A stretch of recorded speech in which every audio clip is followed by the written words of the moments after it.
En este canal te invito a reflexionar diversas formas de ver la vida con una mente abierta. Comenzamos. El Yapsi o corazón constituye el órgano más significativo de la cosmología yaqui. En este punto abordaré los elementos intangibles que sustentan la otra pieza que integra al curandero tradicional. Se considera el curandero como templo o centro simbólicamente.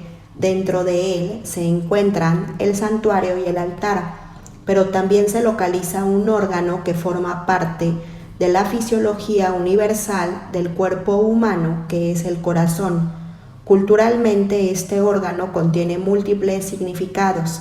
En el caso específico de los curanderos tradicionales yaquis, el Yapsi es el espíritu que representa la vida del ser humano, el que nunca muere porque es la fuerza y el alimento del cuerpo. Es la fuente de vida que se cuida celosamente. Cuando un curandero realiza las curaciones, siempre protege el lado izquierdo del enfermo. Aquí reproduzco uno de los mitos que hablan de la creación del hombre y de la llegada del espíritu a su cuerpo. Cuando Dios hizo al hombre y le dio el espíritu. Cuando Dios creó el mundo, hizo un mono de barro, uno blanco y uno moreno, le sopló y lo revivió. Ahí nos dio el Espíritu, que es el Espíritu Santo. Dios nos dio a cada uno de nosotros un aire, y ese aire es el Espíritu de Dios. Ese Espíritu lo tenemos a la izquierda, en el corazón. Por eso todo el cuerpo está vivo. Dios nos ha dado esa raíz. Las partes también tienen presente este mito, porque cuando reciben al niño y éste llena sus pulmones de aire por primera vez, es cuando dicen que el bebé recibe el Espíritu de Dios. El niño al nacer está blandito, como débil, pero cuando inhala el primer aire para llenar sus pulmones, ahí es cuando recibe el Espíritu de Dios. Seataka quiere decir flor del cuerpo, y es un espíritu que tienen los curanderos. Con él pueden realizar curaciones a distancia. Transportan su espíritu que se mueve a través del aliento. Cuando éste tiene mucha fuerza, lo siente la persona en la que se está pensando. De esta manera, los espíritus que conforman al curandero son tres: el protector del curandero, Seataka y Yapsi. A continuación describiré las características de cada uno de ellos. El espíritu protector es el que adquiere el curandero en el momento de obtener el don. Puede ser un santo o una virgen. Este espíritu será el guía y el consejero del curandero para realizar las curaciones cuando éste se enfrente con un trabajo de hechicería. Es importante señalar que es el protector quien lucha en el imaginario del curandero. Seataka es el espíritu que le permite al curandero desprenderse de su cuerpo y viajar a distancia de manera inmaterial. El Yapsi es el espíritu primordial que mueve al ser humano, es el Espíritu Santo, el que Dios le suministra al cuerpo del hombre para vivir en el mundo terrenal. Es el tesoro más valioso porque es la vida y es el que se tiene que alimentar por medio de las acciones constructivas del sujeto, aunque no sea curandero. Cuando el sujeto muere, lo que se desprende del cuerpo es el Espíritu Santo, que simbolizado por una paloma blanca, regresa al lugar de donde salió, que es donde se encuentra Dios. Para los yaquis, todos los humanos tenemos ese espíritu porque es el primer respiro que se da cuando nacemos. Tanto el espíritu protector como el Seataka se encuentran en el Yapsi. En conclusión, cuando el curandero realiza una curación a distancia, utiliza el Seataka, pero si se trata de una curación personal, quien se presenta es su espíritu protector. El Yapsi se alimenta por medio de las acciones que el curandero realice a lo largo de su trayectoria. Ahora bien, la integración de todos estos elementos se ven reflejados en las prácticas curativas tradicionales. En primer lugar, el curandero no disecciona el cuerpo físico del cuerpo mental, lo visualiza de manera integral. Como templo, mantiene dentro de sí los elementos materiales e inmateriales que le son necesarios para realizar las curaciones. De esta manera el curandero se funde como uno solo con su material de trabajo, porque representa los elementos sacros que lo constituyen y que le son heredados por la divinidad suprema. De esta manera, el curandero tradicional tiene los elementos internos y externos necesarios para localizar y diferenciar una enfermedad orgánica de una no orgánica, porque cuenta con los espíritus que lo guían. Por fortuna, los curanderos tradicionales no se han cerrado al conocimiento hegemónico de la medicina alópata. Por el contrario, han integrado dicho conocimiento con la finalidad de brindar un mejor servicio a la comunidad. El manejo de las dos disciplinas por parte del curandero le ha permitido ampliar su visión, reconociendo sus propios límites para con ellos mismos, pero también con respecto a la medicina alópata. Por otro lado, han creado rutas de comunicación entre el sujeto y el curandero sobre el mejor espacio para ser atendidos. Las patologías de las enfermedades en la cosmología yaqui se encuentran supeditadas al equilibrio de lo frío y lo caliente del cuerpo humano. El descontrol extremo de estos estados provoca la enfermedad, que no es solo orgánica, también puede ser espiritual. Se consideran enfermedades frías aquellas que provocan el estancamiento de la sangre como consecuencia de la entrada de humedad, frío, viento, aire frío y agua. También lo relacionan con la muerte y con los órganos de vejiga y riñón que se encuentran en la parte inferior del cuerpo. En oposición se localizan las enfermedades calientes, que calor, el aire caliente, la vida y como órgano principal, el corazón localizado en la parte de arriba del cuerpo. Los yoemes consideran la sangre en estado caliente. En consecuencia, si un agente frío penetra en ella, ocasiona un desequilibrio. Si un sujeto sobrepasa los límites establecidos por el propio organismo, ocasiona la enfermedad. Para los curanderos yaquis, la única manera que existe para mantener el equilibrio del cuerpo es cambiar su temperatura total para que no exista ningún choque entre ambos estados. Los anticonceptivos naturales representan un claro ejemplo de esta visión. Considerando que la sangre es caliente y que por lo tanto el cuerpo lo es también, para prevenir un embarazo, las parteras y curanderas recomiendan a las mujeres tomar como agua de uso la hierba del manso, considerada como fría. El efecto que provoca es que la mujer va a seguir menstruando, pero el óvulo y el esperma no van a fecundar. Se siguen de paso porque la sangre y el cuerpo van a estar fríos. Aunque se considere el cuerpo del hombre como caliente, al penetrar el esperma en el cuerpo de la mujer, este último tiene la capacidad de neutralizarlo. Si después de tiempo la mujer quiere volver a embarazarse, lo que tiene que tomar es la hierba mariola, que es caliente y que va a provocar que el cuerpo de la mujer entre en estado caliente y por tanto la fertilización del óvulo y el esperma. Esta receta es considerada como ancestral, pues antes de que se conocieran los anticonceptivos médicos, los ancestros la recomendaban para evitar embarazos. En el caso de las hierbas utilizadas por las mujeres yoemes, este flujo menstrual no se detiene, sigue fluyendo, no existe un grado de estancamiento, por lo tanto, no contamina, no está en riesgo la salud de la mujer, se encuentra en un estado de armonía con su cuerpo. Son precisas las cantidades equivalentes de calor y de frío para que el mundo permanezca en equilibrio.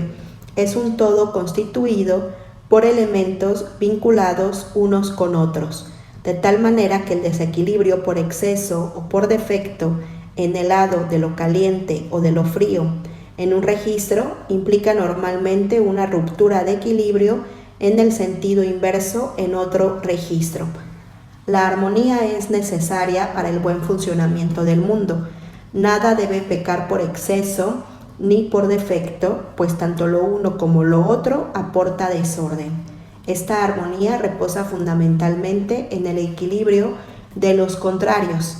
Esta visión del equilibrio entre contrarios es el enfoque que los curanderos tradicionales utilizan en el diagnóstico y curación de cualquier enfermedad.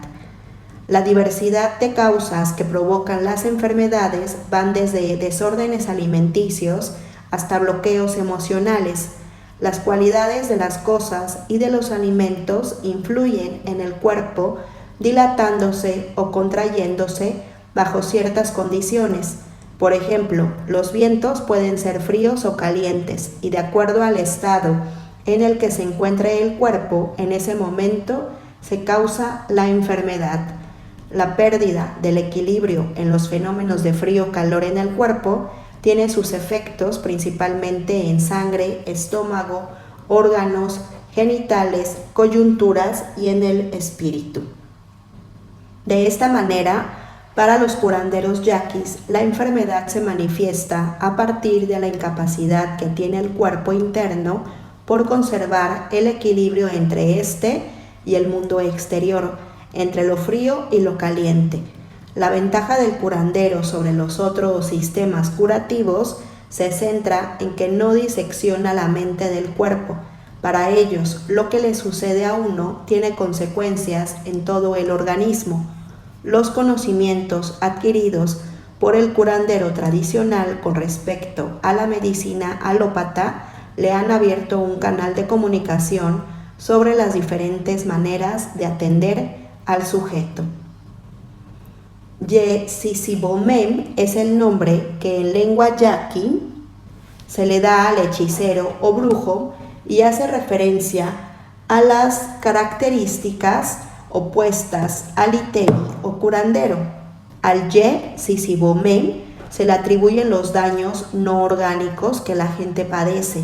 Esta categoría se localiza en el terreno de lo místico. Las luchas y males que se le atribuyen a la hechicería constituyen parte de las creencias de la población. Nadie se dice a sí mismo hechicero, todos son curanderos, de tal manera que la categoría de hechicero se desliza en el terreno de lo imaginario. La práctica de la hechicería no distingue géneros y son reconocidos como un complemento del sistema curativo yaqui, porque también realiza curaciones de diferente tipo. Algunos de sus conocimientos los adquiere por medio de libros, por un conocimiento empírico a través de un maestro o por un pariente. En la cultura yaqui han desfilado hechiceros importantes como Gabriel Cevisa, cuya muerte representa uno de los casos extremos del castigo a la transgresión del ritual comunitario. Entre los yaquis, la magia del hechicero no se demuestra en el terreno de lo público, sino de lo privado. Sin embargo, cuando estas manifestaciones rebasan la esfera de lo privado, es cuando se altera el orden. Entre los yaquis, la hechicería es negativa, se habla de ella muy secretamente, se cuidan de no hacerla pública. El mito Cevisa. Este mito contiene una riqueza excepcional sujeta a todos los matices simbólicos que hablan sobre las creencias del pueblo yaqui en lo que se refiere a la hechicería. En lo personal me llamó mucho la atención cuando escuché hablar del brujo Cevisa. Inicialmente pensaba que se trataba de un mito muy viejo, pero no fue así. Indagando sobre el tema, pude constatar que era relativamente reciente, tanto que localicé a personas que vivieron personalmente este hecho, mientras que otras solo escucharon hablar sobre él. En el caso de Cevisa, el atentar contra una de las integrantes del Teopo, Yaura, que es una cantora, transgrede a toda la comunidad yaqui. No hay que olvidar que este hechicero ya había sido denunciado por otros asesinatos. Con el daño causado a la cantora se acumulaba una serie de elementos que demostraban el peligro de Cevisa ante el orden comunitario. Coincidentemente, en los dos casos presentados se atentó contra el Teopo Yaura, una de las organizaciones político-religiosas que organizan la vida comunitaria del pueblo yaqui y que se ubican en el polo más sagrado. De esta manera observamos que existen ciertas normas establecidas que imperan en el orden social y que los resortes psicológicos de la creencia de la hechicería se encuentran activos en la sociedad yaqui.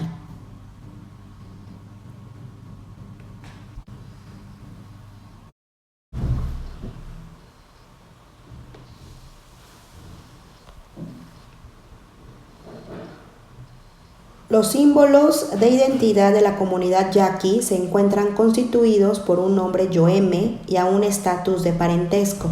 La identidad individual no se da, sino se cuenta con el nombre social y de parentesco, pues de ellos dependen las relaciones de compadrazgo que son de suma importancia en la cultura yaqui. Estas relaciones sociales de parentesco se llevan a cabo dentro de los rituales de las fiestas patronales o en los rituales laicos. Para efectos de este análisis me basaré en el primero de ellos. Las fiestas o Paco, que son patronales, se desarrollan en un espacio y tiempo determinado. Contienen elementos que son sagrados y profanos. Uno de estos elementos es la cruz o cus, la cual desempeña un papel fundamental en la cultura yaqui. Partiendo de la iglesia como centro, tenemos que lo que está más alejado de ella es el pueblo, y si el pueblo es el centro, lo que está más retirado es la sierra, el mar, el mundo yori y el desierto. Más aún, si el mundo humano corresponde a los pueblum, lo que está fuera del universo sagrado cultural yoeme es el Uya, Anilla, el monte, el universo sagrado natural, habitado por los Surem, el Choni, la serpiente Curés y los animalitos del monte. En el centro de este centro está la iglesia, el Teopo, y dentro de la iglesia se localiza el altar. ¿Cuál es la relación del ritual de las fiestas patronales con el curandero tradicional yaqui? La relación es que todos los elementos del ciclo ritual yaqui se encuentran presentes en el sistema curativo yaqui. Más aún, dentro de él, los tres espíritus que constituyen al curandero tradicional, sea Taka, Yapsi y su protector, son el centro y este a su vez es el templo o lo que es lo mismo el Teopo, que es la iglesia que se encuentra como centro del pueblo, y si lo que está más allá de ese centro es el Uya Anilla, que está constituido por el universo del monte, entonces estamos ante un hecho simbólico donde el curandero, a través de los mensajes oníricos, mantiene una comunicación con sus antepasados, los Surem, que viven en el monte el Uya Anilla. De esta manera se confirma la hipótesis que dentro del cuerpo del curandero tradicional se encuentra el centro. Así es como el curandero tradicional se encuentra constituido, bajo una forma holística del microcosmos, representado por su cuerpo como el templo, y el macrocosmos, que es el universo simbólico sobre el que se mueve. Existe un modelo alterno que corresponde a las prácticas curativas yaquis, que proporciona una opción ritual a la que se consagran los sujetos para aliviar sus enfermedades. Se trata de las mandas y promesas. Estos dispositivos se manifiestan en las fiestas patronales y la cuaresma. Por ejemplo, la primera parte de la celebración cuaresmal, periodo que abarca el miércoles de ceniza, los 4 viernes hasta domingo de Ramos, tiene como núcleo narrativo la búsqueda de Jesús por los Urasim. Jesús es concebido como Itebi o curandero yaqui, quien antes de la llegada de los jesuitas recorría la nación yaqui realizando curas milagrosas entre los enfermos. Uno de los mitos así lo constata. Había un curandero Llevaba su vestido de manta limpio, muy pero muy limpio, exageradamente blanco, limpio, puro. Era tan pulcro que Dios quiso probarlo porque era muy buen curandero. Entonces Dios se convirtió en un leproso y fue hasta el lugar donde estaba curando. Entonces el curandero, al ver que el leproso se dirigía hacia él, hace gestos de repulsión y repugnancia y se retira. El curandero se introduce en el monte, se va a lugares boscosos a esconderse. Cuando Dios llega convertido en leproso al lugar donde cura, pregunta a los que estaban ahí: ¿y tu amo dónde está? Y le responden: no se acaba de salir. No sé, acaba de salir. Entonces, en el momento en que el sirviente dice no sé, le está mintiendo a Dios, y entonces el sirviente se convierte en perro, los demás en cochis, iguanas, coralillos y de todos los animales que hay en el monte. Cuando el curandero sale del monte, sale convertido en venado. La manera en la que los sujetos eligen el sistema curativo depende de varios factores, dentro de los cuales se contempla inevitablemente las creencias que se encuentran en su cultura y que en primera instancia depende de la mujer de la casa, quien es la que elige el tipo de sistema al que acudirá. Es así como puedo concluir que la relación de los discursos médicos que conforman el sistema curativo tradicional yaqui frente al sistema curativo alópata y el de los espiritualistas trinitarios marianos se debe a un lenguaje meramente simbólico, en donde cada parte constituye modelos diferentes de concebir la enfermedad y de curarla, pero que finalmente se interrelacionan entre sí.